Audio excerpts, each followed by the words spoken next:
Hi everyone, this is Ripper for Ripper Gaming, and they just dropped a new update for the Asus ROG Ally. This is not a new BIOS update, but it is a new Armory Crate and MCU update. So I'll cover how to get that update here in a few minutes, as well as how to access some of the new functionality. So for right now, we're going to go through the list of notes and just see what they cover. Now I'll go ahead and start off by telling you there's nothing in here relating to SD cards. And they also don't have anything related to gaming issues with dead zones, although they do have a fix for dead zones on the desktop. So let's just go ahead and go through this list here. This is posted by the community admin from Asus, and we'll go through the interesting ones on here. So there's a lot here, and I'll put a link to this if you want to just check them out for yourself. But new feature, hold to repeat, which is really nice for games where you might need to hit the button really fast, or games, even some old school games that you might play that used to have a turbo button for. That's the type of thing that you would use this for. You can use it for new games too. Any game where you might hit the same button really fast over and over, it'll be nice to have that. So that's new functionality, and we'll cover that here in just a minute. There's also the battery level, Wi-Fi status, and current system time and command center. I'll show you that here in a few minutes, but a lot of people have been asking for that, and it just made sense. So they did finally get that added. So that does at least show me that Asus is listening to people. So they might not have everything fixed at this point, but that's some good news that they're at least listening and adding some of these features we've asked for. So the other thing that's big to point out is that they've added multiple different gigabyte sizes for choosing your graphics. I know in my Remnant video, it played best at 8 GB.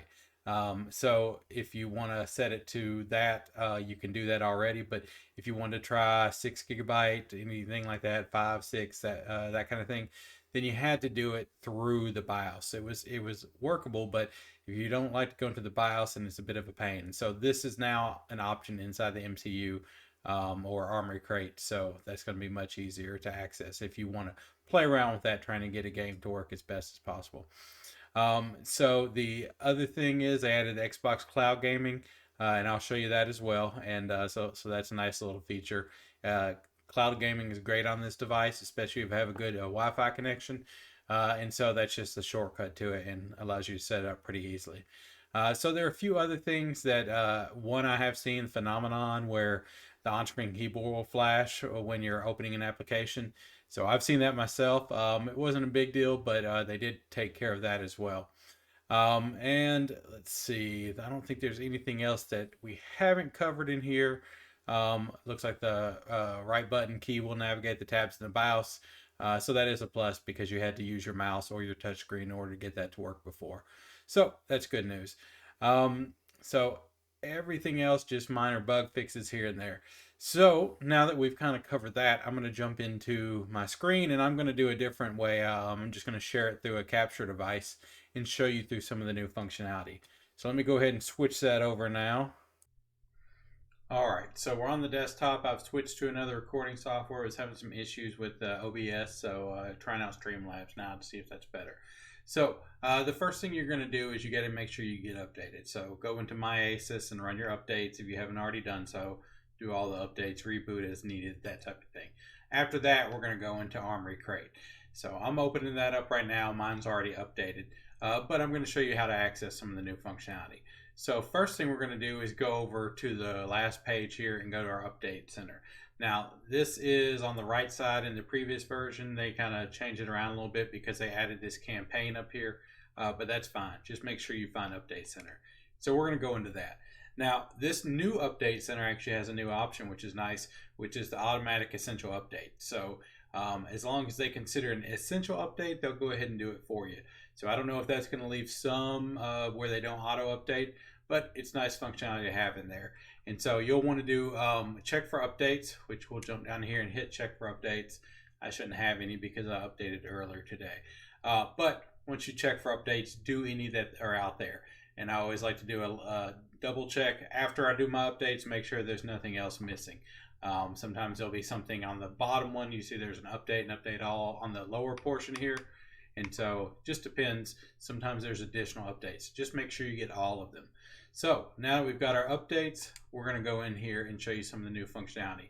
So first thing, since we're already on this page, is going into the game platforms and seeing that they have added Xbox Cloud Gaming.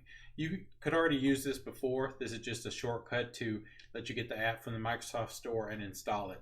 And if you have Xbox Game Pass Ultimate, then you're going to be able to stream. You might even be able to with some of the lower tiers as well, but you can stream games directly through the cloud, and it actually works really well. So if you want to play something that's a little higher end and you maybe don't have the performance for it on your ROG Ally, then you could run it off the cloud and it'll run usually pretty well. So that is an option for you, and that's been added as well. So the next thing we're going to check out is inside of here where we get into our settings and the control modes. So I'm going to show you how to set up the turbo buttons. So we're going to do this for configure, and then we're going to go to gamepad mode because that's where you're going to be using turbo buttons. So within gamepad mode, you'll see your key mapping here, and your key mapping will work for most of your buttons, but not for your triggers. So if you go into your triggers, you see there's a grayed out settings button, and unfortunately you can't set up turbo for that. But if we go into your bumper or your ABXY buttons, then you can click on those, and then you'll see the little settings button. So choose your settings button, and then you can turn on, hold to repeat. And so the next thing is just your interval. How often do you want it to repeat? So if we turn it on, go down here, I mean, right here, that's half a second. 500 milliseconds is half a second.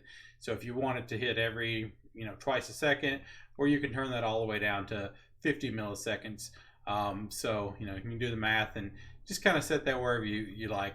But anyway, it's nice to have that functionality in the software and be able to use it.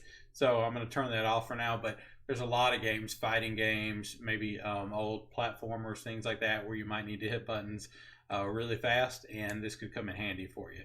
And keep in mind, it's hold for turbo, so you don't have to hit turbo all the time. You have to hold it down, so it should measure a response after a few milliseconds. So anyway, that's a nice new functionality as well.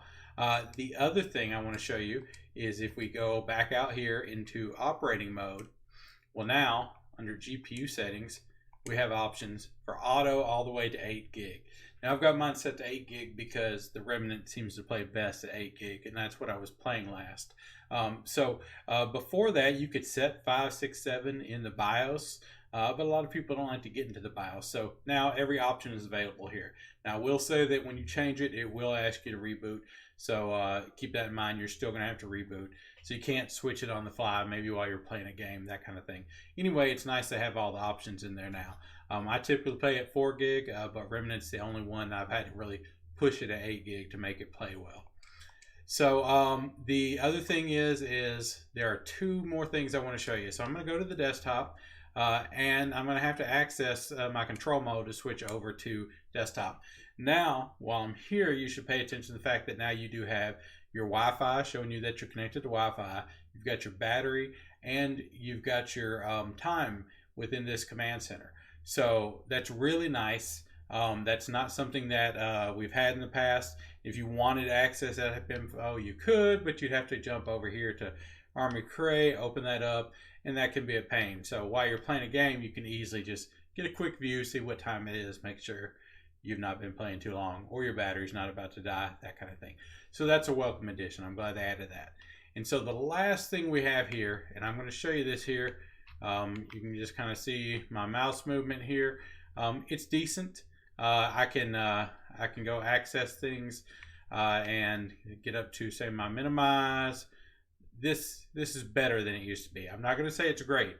It could still use some work, but it is way better. Now this changes only for the desktop mode, so that's something you need to be aware of. If you're having issues with dead zones for gaming, well, a lot of people use Steam game profiles to fix that, but anything else, you might still have those issues because the only thing they addressed had to do with the desktop. Now I will go ahead and show you my settings because I actually played around with it a little bit to get it to where I like the way it was. So I go into my desktop mode, and then over to my right stick, which is what I use for the mouse.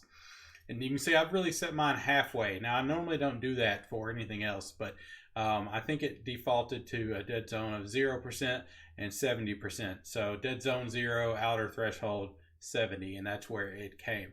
Now that feels decent, it's not bad, but I kind of tweaked around a lot of settings just to play with it. And this setting right here seems to be the best for me.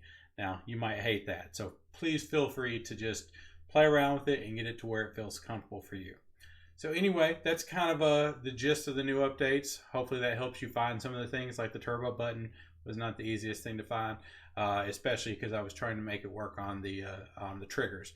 So anyway, that's your update for today. Thanks for watching, everybody. If you like the video, please give me a like and subscribe, and I'll talk to you all later. Bye.